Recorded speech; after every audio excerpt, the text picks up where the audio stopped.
Ito na yung isang sample na customer natin na dumami yung gastos. No? Kapag umaapak siya, hindi na bumabalik, kumakapit na. May possibility na rin na ito ang dahilan ng kanyang stock up, ng kanyang preno. Okay, let's go.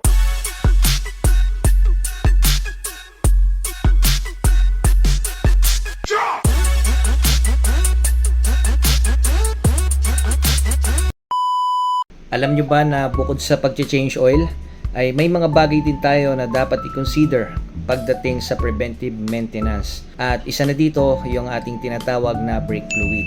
Alam naman natin na ang brake system ay isa sa may pinakamahalagang role pagdating sa safety ng isang sasakyan at syempre safety na rin po ng mga sakay nito. Tulad na lamang po nito.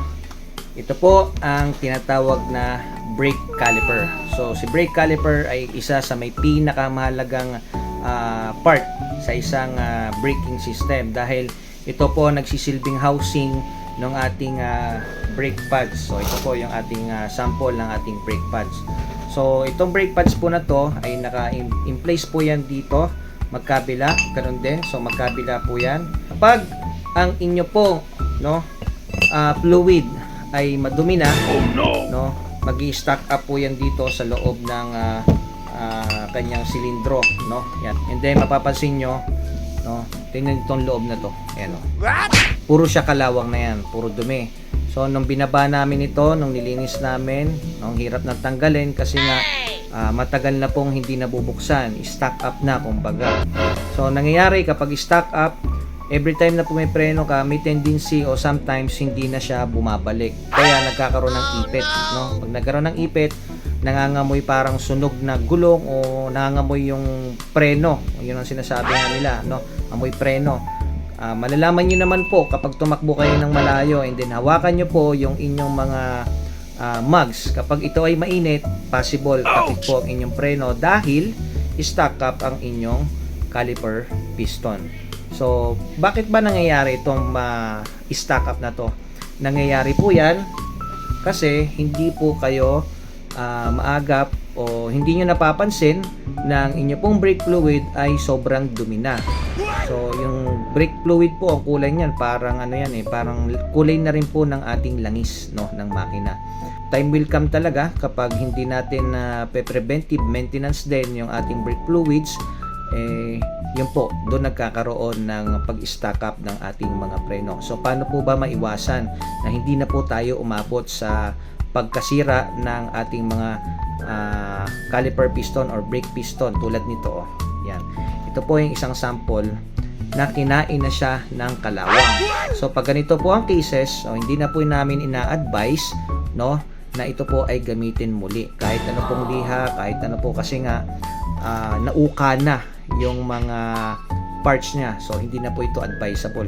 Pero kung ang status niya, halimbawa, ganito, yan, makinis pa, and then, konti lang yung kanyang sira, konti lang, kaya pa naman. So, pwede pa naman po yun.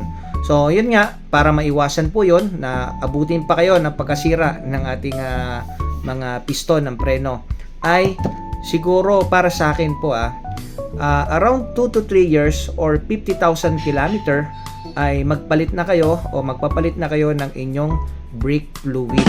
Alam nyo kasi ang ating brake fluid ay wala pong lifetime na lagi pong malinis yan. Siyempre nagkakaroon ng circulation, nagkakaroon po ng moisture na humahalo po doon sa ating brake fluid.